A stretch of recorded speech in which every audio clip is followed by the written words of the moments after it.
Not many people truly understood just how wide his interest ran, and that, Anne knew, was a powerful advantage. Someone who could see more than others, who paid attention when no one else did. They'd just returned from school, clouds gathering overhead as they trotted home on their ponies, when whispers of a hidden palace plot began rippling through royal circles. And this time, the target wasn't a senior figure, it was young Princess Charlotte. Rumors swirled that Queen Camilla had a quiet plan in motion, but Princess Anne stepped in just in time. What really happened behind those closed doors? Stay tuned, and don't forget to subscribe. Something about it just didn't sit right with Anne. She couldn't quite put her finger on it at first, but she could feel it, that subtle tension creeping into the air ahead of an upcoming royal appearance featuring Charlotte. It was supposed to be simple, a family event, a gentle moment to ease Charlotte into the public eye.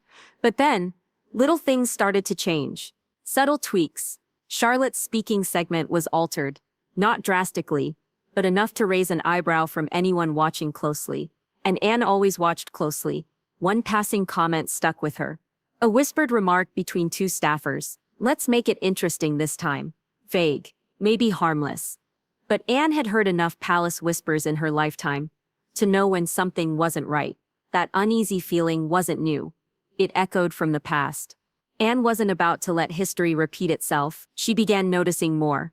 Small, seemingly harmless adjustments to the schedule. Charlotte's cue cards scrawled with unfamiliar handwriting.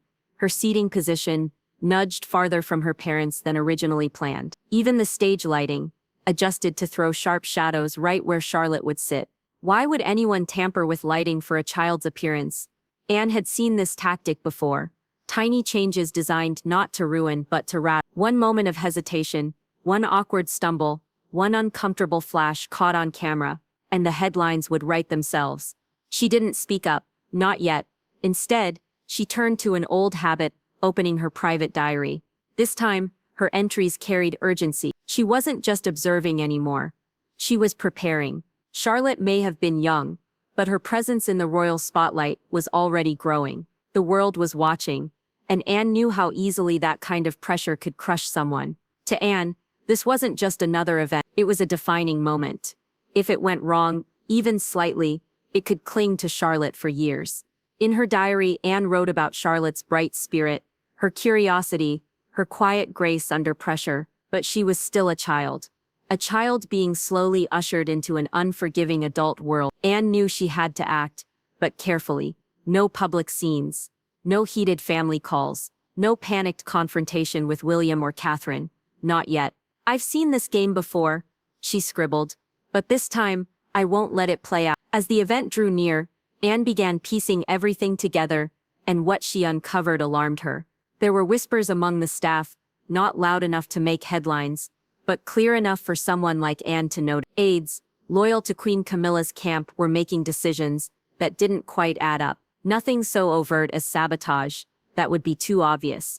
Instead, they were crafting a stage that could make Charlotte appear nervous or unprepared. Her speech notes had been subtly rewritten, just enough to throw her off rhythm. Her entrance timing shifted, putting her in a harsh spotlight sure to disorient her. Anne compared the original plan to the altered version.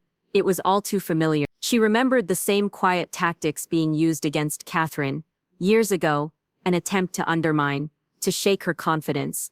This time, the target was even more vulnerable. The night before the event, Anne made her move. She didn't summon a team. She didn't call a meeting. She simply walked alone to the office of one of the aides involved. No guards, no audience. Just Anne, steady and resolved. She didn't raise her voice. She didn't accuse. Instead, she calmly laid the altered cue cards on the desk. And then she asked, quiet but sharp, "Are you certain this is how you want it to be remembered?" The aide froze, denied, deflected, but Anne didn't need a confession. She'd already seen enough. She gathered every document, every change, and walked out. No threats, no drama. Her goal wasn't punishment. It was protection. Her next moves were precise. She restored Charlotte's original speech cards. She reassigned 2 staffers. She locked the original schedule back in place. By morning, everything was exactly as it should have been. And no one, not even Charlotte, ever knew how close the moment had come to slipping away. The event went off without a hitch. Cameras flashed, applause rose. Charlotte stepped forward with poise, calm and radiant. Her speech, though brief, was flawless, every line delivered with quiet confidence. And offstage, Anne stood, watching, not for thanks, not for praise, just to see her niece shine, unshaken. That night, Anne wrote in her diary, she spoke with strength. The silence of what nearly happened, that belongs to me. For Anne, it wasn't just about this one event. It was about ensuring Charlotte's story remained her own, untouched, intact. Anne sat quietly after the event, flipping through the diary pages she'd filled in the days before. One blank page remained, and on it, she wrote the question that still lingered. Should I have told William? From the outside, it might seem strange. After all, William was Charlotte's father, and fiercely protective, but that was exactly why she hadn't told him. His reaction would have been immediate, forceful, not wrong but risky. William wasn't just a father, he was also the future king. Every move he made carried weight. Had he known about the whispers, about the sabotage, he might have confronted staff, demanded answers, even brought it to Charles, or worse, made it public. Anne knew what that would mean. Scandal, division, headlines, and at the center of it all, Charlotte, the one person she was trying to shield. Anne's silence wasn't secrecy, it was strategy. She also feared something deeper, that if William had known, he might have looked at Charlotte differently, hovered over her, worry, and that quiet worry might have planted doubt in Charlotte's mind. Doubt about whether she'd truly done well on her own. Anne wanted to preserve her confidence.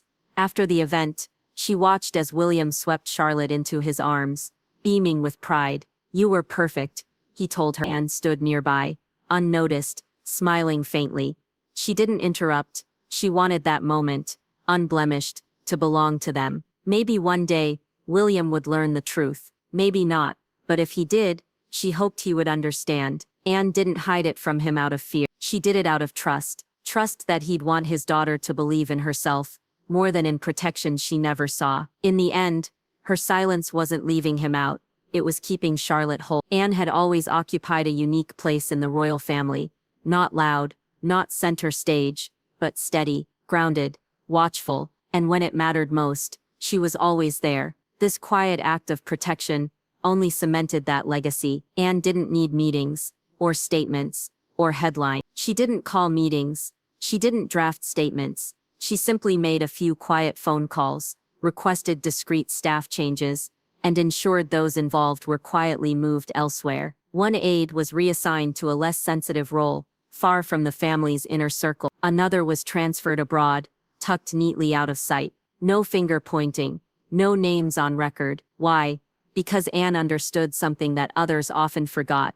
Real leadership isn't about revenge. It's about restoration, fixing what's broken without drawing more attention to the crowd. In her diary, she wrote, "The goal isn't to punish. The goal is to prevent the next time." She believed in the power of subtlety, stronger, in her eyes than spectacle. And by handling things quietly, she allowed the family to move forward, without burdening anyone, especially Charlotte, with the knowledge of what had nearly happened. But the strength Anne displayed wasn't just in what she did, it was in what she chose not to do. In a world where public statements and press briefings dominate headlines, Anne led with silence, with precision. She didn't need a throne to command respect. Her strength came from a lifetime of watching, learning, holding firm when others wavered. And this wasn't the first time. Years earlier, she had done something similar for Catherine, shielding her from quiet sabotage during a high-stakes charity gala. Back then, too, she hadn't asked for thanks. She'd simply written about it in her diary, then moved. Now, decades later, she found herself doing it again, for another woman, another rising royal, another future face of the monarchy. Anne's actions weren't just about this one event. They were part of something bigger, a legacy of quiet protection, of teaching by example, of redefining what royal strength really looks like. Because it isn't always in the speeches. Sometimes it's in the way you stop a problem before it becomes one. Sometimes it's in the way you shield the next generation from mistakes you've already endured yourself. Anne didn't want applause. She just wanted assurance that the royal family would endure, not because of headlines or tradition, but because someone was always paying attention. So here's what we're left with. One quiet guardian, one vulnerable royal moment, and a future that could have been changed, all because of a few misplaced shadows and miswritten words. Anne didn't intervene for praise. She did it because she believed in something more powerful than protocol, quiet protection, the kind that leaves no trace, but changes everything. And that leaves us with a question for you. Do you believe there are more unseen protectors behind the royal curtain? Should the public know more about what really happens in those gilded halls? Let us know what you think in the comments. We'd love to hear where you stand. And if you want more stories like this of silent power, hidden drama, and the quiet strength behind the throne, don't forget to hit that subscribe button and stay tuned. Because sometimes, the most important voices are the ones you never hear.